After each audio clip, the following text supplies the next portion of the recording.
You're listening to the Pharmacy Podcast Network. Attention pharmacy owners. Did you know you could be missing out on extra customers simply because they don't know what products you stock and where you are located?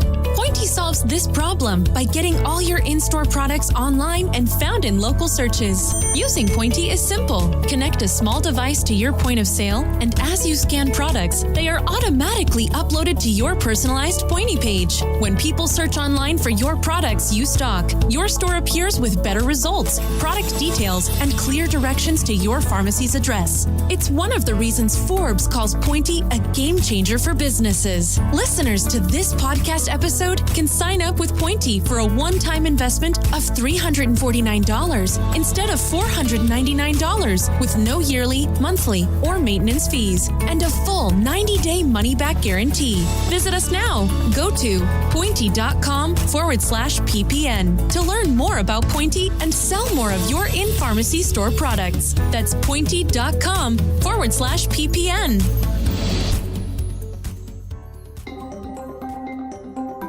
Hello, my name is Tashina Hill. I'm from Glenn's Pharmacies in Western Kentucky, and you are listening to Pharmacy Podcast. Hey, Tashina, it's Todd Eury with the Pharmacy Podcast. Welcome to the show. How are you? I'm good, and you? Good. So we are at the NCPA 2018 at the R.J. Hedges and Associates booth, who produces and develops the Pharmacy Compliance Guide for us, which I believe you are a listener. Correct. So tell me, as a pharmacy owner, how did you get into pharmacy from the beginning? I actually worked for an independent when I was in high school, so that just cultivated that attitude and what I wanted to persevere as a career. So it just took off, and I went to pharmacy school, and now I own 2 pharmacies. Which pharmacy school did you go to? I went to Sanford in Birmingham. Oh, okay. And then from the time that you began working for a pharmacy to the time that you became an owner, what length of time was that? 15 years. Yes. Doesn't have to be exact. 15 years.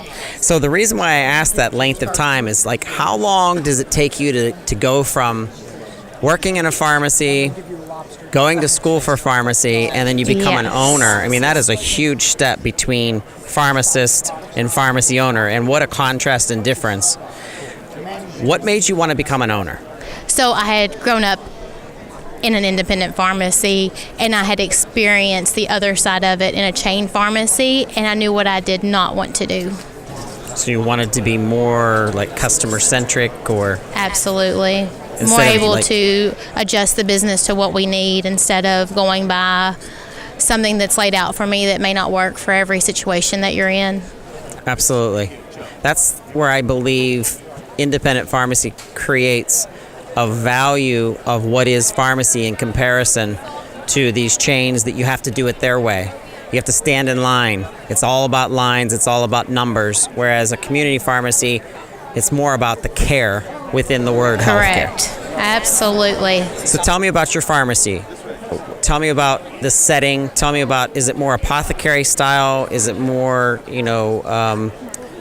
you have a flair? Like, what's your theme?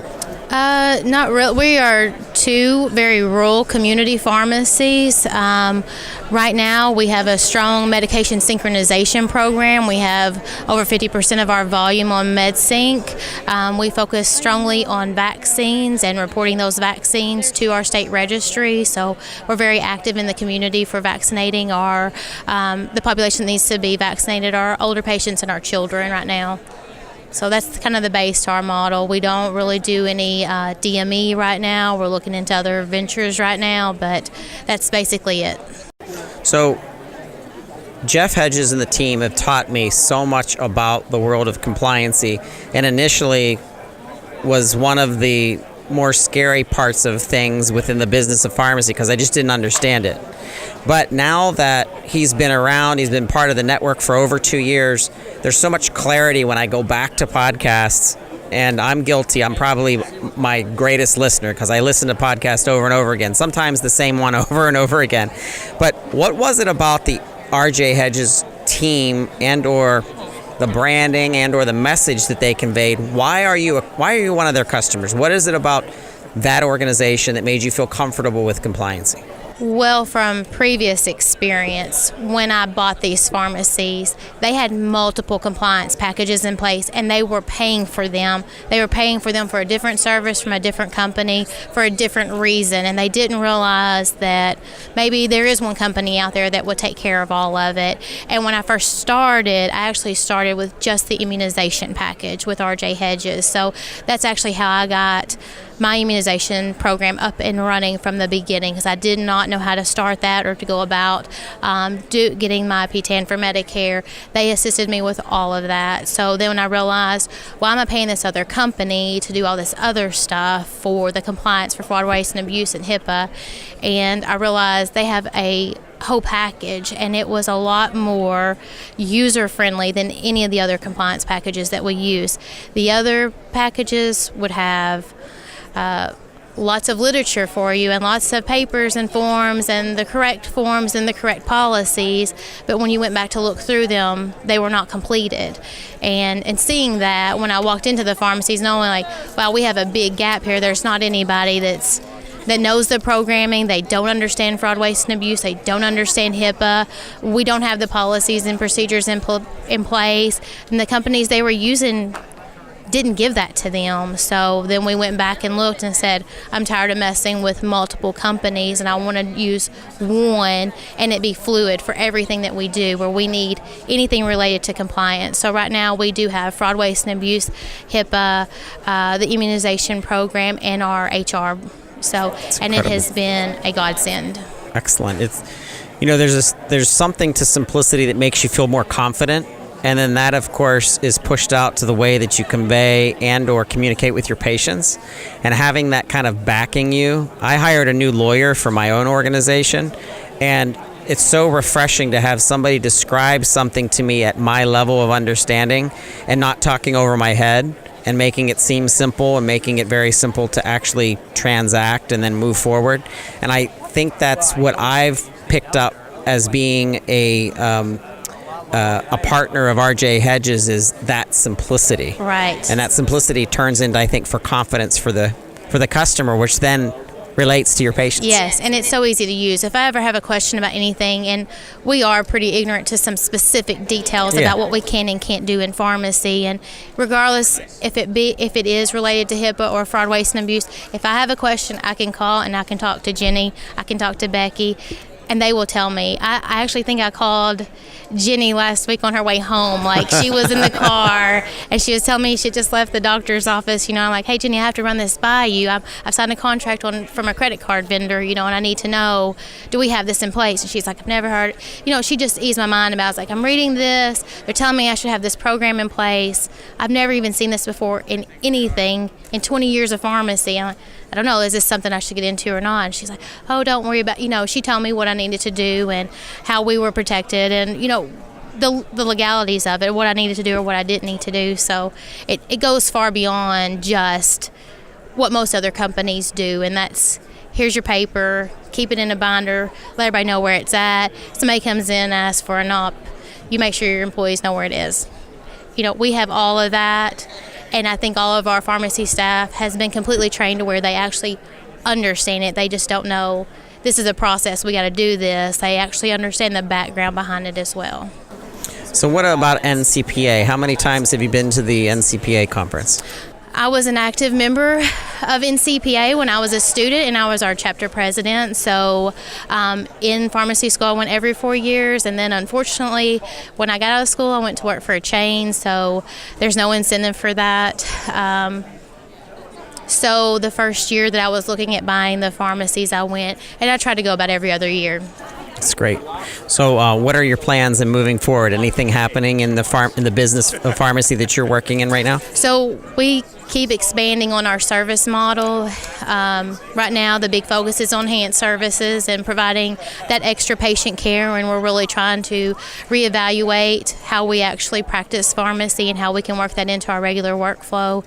So that's going to be interesting. Like I said, when I first started, we dropped DME. I'm trying to pick back on up on at least part of Medicare. And again, with RJ Hedges, that's a free service that they provide. So if you actually are part of their compliance package, then they will actually help you fill out 855S or 855B. I don't know what the other one is, but they actually help you fill out those applications. And I don't know if anybody's ever tried to sit down and do that by themselves. I mean, forget it. Like, I won't ever get my Medicare number to be able to bill, anti-rejection meds. I have a few patients that's actually very important to them, and they're actually going to another pharmacy for that one specific drug. And I feel like I'm at a point where I can actually bring that back and learn on it and provide that as another service to our patients. Well, I thank you so much for being part of the program and being part of the NCPA summary and being here with RJ Hedges and Associates. Thank you for having me. Thank you. 3, 2, 1. Pharmacy Podcast Network. We are closing the 2018 NCPA Annual Event in Boston, Massachusetts. What an event it was. I'm here with Scott Brunner, the Senior Vice President of Communications and External Affairs. Welcome to the Pharmacy Podcast, Scott. I've been looking forward to this interview for some time. I'm excited to have linked up with you. First of all, I want to start off with a thank you to the NCPA for inviting the Pharmacy Podcast to cover the event. We love being in the heart of what is community pharmacy, and it means a lot that we get to cover it. Well, thank you for being here. We're delighted to have you, and I think the work you do through your podcast amplify our messaging. And I think you've seen here at this convention some clear messaging related to the value that pharmacists can bring when it comes to patient care. So anything you do, any of the folks here that you've interviewed who are helping carry that message, I think it's a great thing. So just finished up a session that you were on a panel about delivering the right message, what to say, how to say it, in a time where we're passionate and we know that our livelihood, we know that our businesses are being attacked in ways that the public doesn't understand, in the ways that politicians don't understand. I think that was an important session for the NCPA to deliver, and the people that you had on stage with you really delivered some powerful testimony of how to communicate properly. Yeah, the session was about empowering, equipping, pharmacists to tell their story. Unfortunately, pharmacy is a complex profession, and it is often difficult to distill down into digestible nuggets for laymen what some of the issues and concerns and problems are. So that was really one of the first messages of that session is you've got to be able to tell a story, tell it concisely, and tell it in a way that folks understand. We focused specifically in that session on what's going on in Ohio and how Ohio pharmacists, independent pharmacists, but also the Ohio Pharmacist Association was able to engage the Columbus Dispatch, ended up with a series of 35, 40, maybe even north of that, stories about abuses in the Medicare space that ultimately will pay dividends for the reporting that they've done and the fixes that are in the making will pay dividends for taxpayers in that state, and we believe for independent pharmacists and their patients as well. Scott, it was in the neighborhood of $200 million. $224 million to be exact. That's the delta between what PBMs in Ohio were billing the state Medicaid agency versus what they were reimbursing community pharmacists. I think everybody agrees that PBMs can add value, right? But good grief, $224 million, that looks like profiteering to me. Not only that, but the fact that we know that many of those prescriptions were negative money for the pharmacy. Yeah, underwater reimbursements for pharmacists, and not just in a few transactions, in many transactions across that state. When you think of rural Ohio, I'm from Pennsylvania, so just as much rural areas, I think of places where the only healthcare provider for 20, 30 miles away is the community pharmacy. And to undercut and to be digging holes under the ground that they're collapsing into based on pure greed is very frustrating. Yeah, it's tough to make an argument for why PBM should be able to do that. And I think, I believe that the folks who work at state Medicaid agencies are loyal, noble public servants, but sometimes they don't know what they don't know. And I think they've been handed a bill of goods by PBMs in terms of those contracts. They've been told, don't worry about it, we've got this covered, and the Medicaid agency has fallen for it. So I believe that story in Ohio has legs. You're not going to have the same set of facts and circumstances. It was sort of a perfect storm there. But I believe in a number of other states, you'll see that there's that same kind of spread pricing and profit taking by PBMs in the Medicaid space. And that money could go to deliver better health benefit to patients. It might even can go to build bridges and pay school teachers better. Right. I think it's a crack in the armor that is going to have a ripple effect because other states are paying attention to this. They're paying attention to where their Medicaid tax dollars are going. And I think it's going to unravel and help to transform the industry, the healthcare industry, pharmacy, and PBM reform. So whatever we can do through the Pharmacy Podcast Network and supporting that, we're definitely going to do so. Good, thank you. So I want to turn over to the NCPA. What was the theme this year for those who weren't able to attend here in Boston? Well, it was really about energizing your pharmacy practice and evolving your business model. You know, a lot of folks got into this business because what pharmacists did was dispense. They were, their value that they brought was their knowledge of pharmacology. We're in an era now where more is needed from pharmacists. Pharmacists already have the training to deliver more, but in some instances, there's not a business model for pharmacists to provide patient care services. So an awful lot of the focus here is about the value that pharmacists can bring in delivering patient care services, whether that is immunizations or MedSync or in-person home delivery. This is an aside, but I had to laugh a few months ago when CVS announced that it was doing home delivery as if that were something new. Our people have been doing that for 100 years, and they've been doing it in person, not by mail order. So we need to leverage that value because when an independent pharmacist interacts with a patient, whether it's at their door delivering a medication or it's over the counter, that's a quality interaction that you lose in some of the big boxes, that you lose certainly in a mail order scenario. So a lot of this convention was focused on equipping pharmacists to share their value, to deliver that value, and to ramp up their ability to do enhanced services for the patients that are in their marketplace. Awesome. One of our podcast hosts, Mr. Ken Sternfeld, who worked for CVS for quite some time and had a good career, he had to retire and moved on. He has created a concierge pharmacist services model that involves PGX, pharmacogenomics and efficacy and DNA testing.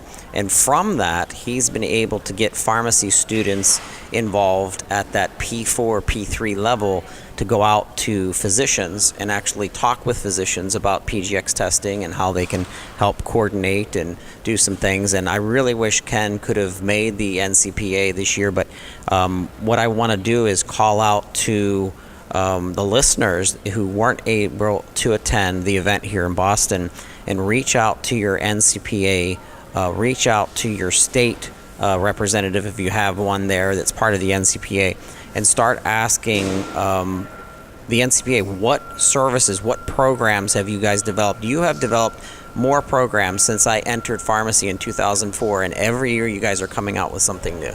Well, and one of the points that we've made here that we need to make more loudly in communities across America is community pharmacists are America's most accessible healthcare provider.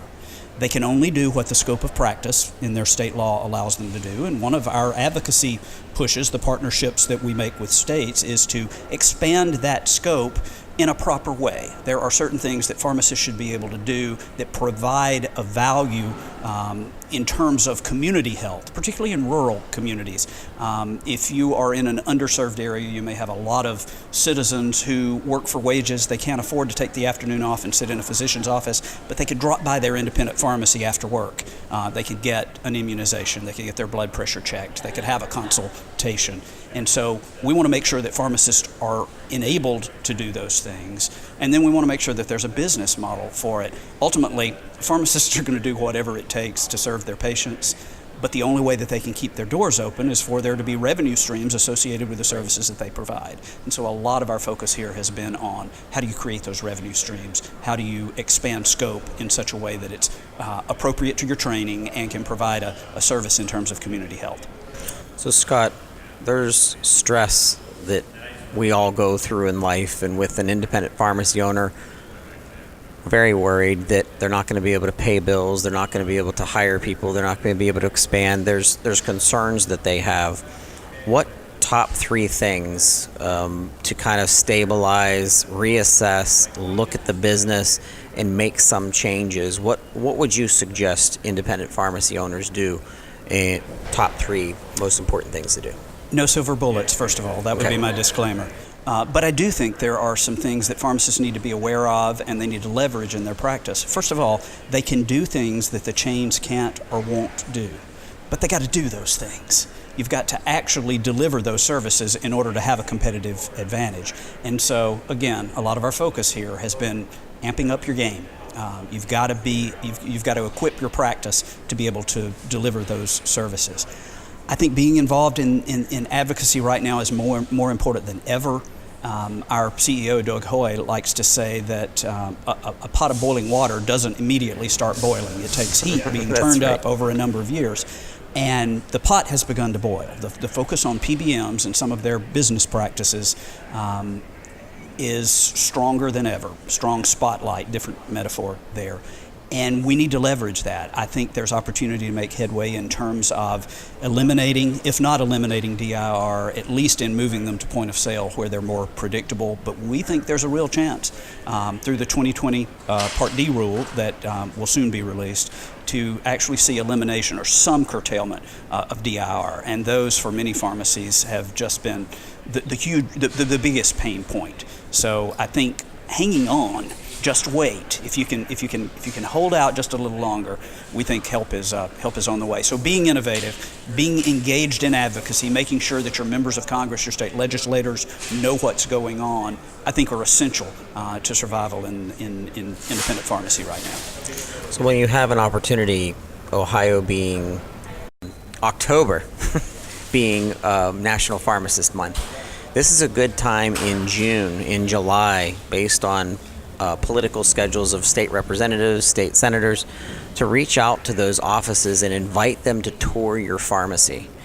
And you would be surprised that if you're not calling in to necessarily complain about something, but you're calling in just to be informative and saying, we want to show you how we're caring for our community, State Representative, Smith or whoever it is, we'd like to invite you to a personalized tour of our pharmacy to let you know what we're doing in compliancy packaging, what we're doing in MTM, what we're doing in fill in the blank. But show your pharmacy off, show your staff off, have them all, wearing the same polo shirt or something, and prepare for that day and that tour, because you could even make the news in that capacity as well. Oh, absolutely.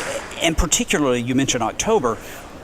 Congress is going into recess. A lot of them are going home to campaign. We've got an election November 6th, I think. That's right. They're in district. Invite them to your pharmacy. Yes. Invite your member of Congress to your pharmacy. Give him or her a tour. Show him the screens on your computer portals there that show underwater reimbursements. Right. Let them observe some of the quality interaction that your team has with patients. Tell your story in that setting. Invite the local media. Invite Right. some citizens. Have a mini town hall on Exactly. healthcare right there in your pharmacy. And certainly talk to them about DIRs, because it's our number one issue right now. But there's a whole range of issues that you can break through when a member of Congress is standing in your pharmacy. Doesn't cost you anything but a little bit of time. Right. Well, Scott, once again, thank you so much for another incredible annual event. Anything call to action to the listeners of the Pharmacy Podcast Network? I think I would I would say again what I said earlier. Independent pharmacists can do things chains can't do, but they have got to adjust their thinking and begin to do some of those things to deliver patient care. That was our message of this convention, and there's been really just an extraordinary energy about this event this year. We're here in Boston. It's one of our largest conventions in several years. There's just been a good feeling here, good quality content, and I think it bodes well for the future of the profession. I absolutely agree. Scott Brunner, NCPA, thank you very much. Thanks for having me. We hope you enjoyed another episode of the Pharmacy Podcast Show. Be sure to subscribe to the show and send us a voice message with your ideas and comments from our contact section on the website. Contact us today at pharmacypodcast.com.